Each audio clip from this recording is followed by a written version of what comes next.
कि बहुत सारे लोग खासतौर से भारत में विदेशों में बसना चाहते हैं, वहाँ जाके पढ़ाई करते हैं। तो ऐसे कौन से सितारे हैं जो विदेशों में पढ़ाई करने में सहयोग करते हैं, क्योंकि उसके धन भी चाहिए होता है, पैसा भी चाहिए होता है, नौकरी करनी है तो स्किल भी चाहिए, काबिलियत भी चाहिए।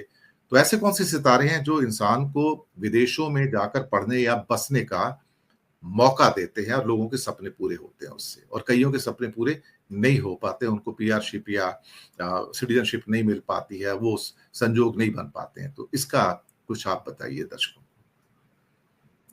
बहुत अच्छा प्रश्न है सर।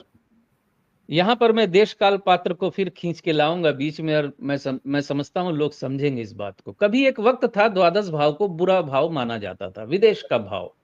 अरे हमार बेटा विदेश चल जाए, विदेश क्या, उस वक्त इस राज्य से दूसरे राज्य जाना भी विदेश ही मान के चलते थे। तो द्वादश भाव को इसलिए बुरा कहा जाता था। आज की तारीख में ये द्वादश भाव बुरा नहीं है, मतलब पब्लिक ओपिनियन की दृष्टि से। हालांकि द्वादश भाव के माइनस पॉइंट बहुत सारे हैं। व्यय होना ही सबसे बड़ा माइनस पॉइंट है। अगर व्यय ही हो गया आपके जीवन में तो पैसा ही नहीं है, तो आप जिंदगी में आगे कहां से बढ़ेंगे। अब आते हैं इस रोल पे, विदेश जाने का। देखिए, विदेश सेटल होने के लिए और विदेश जाने के लिए सबसे पहली बात तो चौथा भाव कमजोर होना जरूरी होता है। चौथा भाव बिगड़ा हुआ होना जरूरी होता है। चतुर्थेश और चौथा भाव अगर बैड एलिमेंट्स यानी पाप ग्रहों के द्वारा अगर दूषित हो जाता है तो उसकी संभावना ज्यादा बनती है कि वो अपने घर नहीं रहेगा। विदेश जाने के लिए ये भी एक क्राइटेरिया है। दूसरी बात ये है कि देखिए, विदेश जाने के लिए बहुत लोग कोशिश करते हैं और सभी जा नहीं पाते। और भारतवर्ष के तो 40 करोड़ में जरूरी नहीं कि 100 करोड़ ही जा रहे हो, ऐसा भी नहीं है। टेक्निकली बिल्कुल एक सिंपल लाइन आपको बता रहा हूं, 3, 9, 12, 3, 9, 12 का कॉम्बिनेशन एक्टिव होना होता है विदेश जाने के लिए। ये पहली बात है। 3 यानी चौथे का द्वादश भाव, तो चौथे का द्वादश भाव, चौथे भाव का व्यय घर से बाहर निकलेगा। 9 लंबी दूरी की यात्रा, तो लंबी दूरी होते हुए द्वादश जो है वो जाएगा विदेश।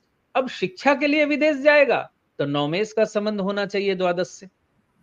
नौमेश का संबंध द्वादश से होना चाहिए, 3, 9, 12 के इस कॉम्बिनेशन में, तो शिक्षा के लिए जाएगा। व्यवसाय के लिए जाएगा तो सप्तमेश का संबंध द्वादश से होना चाहिए। द्वादशेश का संबंध सप्तम से होता है तो इंपोर्ट एक्सपोर्ट के काम में लोग जुटे होते हैं, वो पढ़ाई के लिए नहीं जा रहे होते हैं। लेकिन 3, 9, 12 का कॉम्बिनेशन एक्टिव होना दशा अंतरदशा में जरूरी है, अदरवाइज आप विदेश नहीं जा सकते। 3 और 9 होना ही होगा, घर से बाहर और लंबी दूरी। कभी कभी द्वादश ना भी मिला तो लंबी दूरी की यात्रा भी विदेश तक आपको चली जाती है। तो लंबी दूरी में तो आ गया ना, वहां यहाँ से शनि ग्रह तक अब लंबी दूरी ही सब आ जाएगी। तो ये बड़ा जरूरी है समझना। द्वादश भाव में जो कॉम्बिनेशन बना है, अब परमानेंट वहां रह जाएगा कि नहीं रह जाएगा, इसको समझने के लिए ये देखना होता है कि 3, 9, 12 का जो कॉम्बिनेशन है, या विशेष करके द्वादश भाव को जो कॉम्बिनेशन इंडिकेट कर रहा है, द्वादश भाव में कौन सी राशि है, चर राशि है, स्थिर राशि है, या द्विस्वभाव राशि है। चर राशि है तो आप जाएंगे और आएंगे, आना जाना लगा रहेगा। स्थिर राशि है तो आपके वहां स्थिर हो जाने के योग बनते हैं। कई बार स्थिर राशि नहीं होती तो लोग तर्क कर सकते हैं कि स्थिर राशि तो नहीं है, मैं विदेश में हूं। भैया फिर नक्षत्र देखना होता है, स्थिर नक्षत्र भी होते हैं, चर नक्षत्र, स्थिर नक्षत्र, यानी नक्षत्र भी चर स्थिर है, वहां तक आपको देखना होगा। और द्वादश भाव में स्थिर राशि या चल रही दशा अंतर्दशा का संबंध स्थिर नक्षत्र से, या आपका जन्मकालीन चंद्रमा स्थिर राशि और स्थिर नक्षत्र में द्वादश से संबंध अगर बना रहा है तो आपको वहां पीआर या आप विदेश में बस जाने के योग बनते हैं। लेकिन इसके साथ वो शर्त जरूरी है कि चौथा भाव आपका खराब होना चाहिए। अगर आप विदेश में सेटल हैं, पीआर आपको मिल गया है या परमानेंट आप वहां रेजिडेंस बन गए, आप नागरिक बन चुके हैं वहां के, लेकिन आपकी कोई दशा अंतर्दशा ऐसी है जो 9, 12, 4 दिखा रही है, यानी 9, 12 का समय वापस 4, यानी चल रही दशा अंतर्दशा 4 को इंडिकेट कर रही है।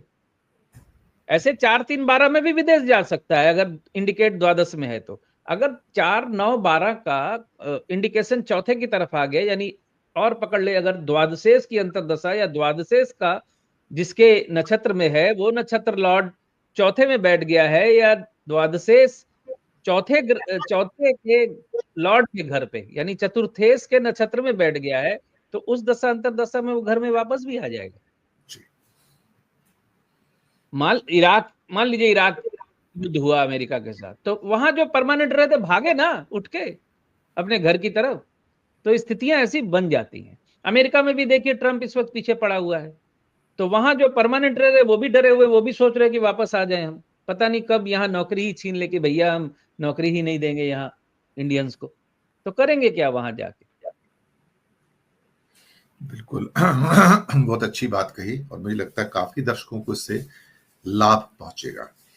तो इसी के साथ आज इस संडे स्पेशल प्रोग्राम की समाप्ति करेंगे।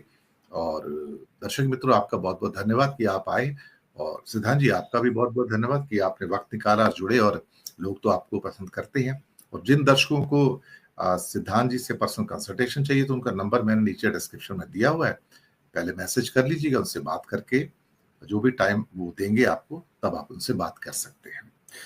तो आज्ञा लेते हैं, मिलते हैं फिर आपके साथ अगले हफ्ते, अगले संडे को, जैसे कि हमारी प्रथा रही है। तो आप सबका बहुत बहुत धन्यवाद।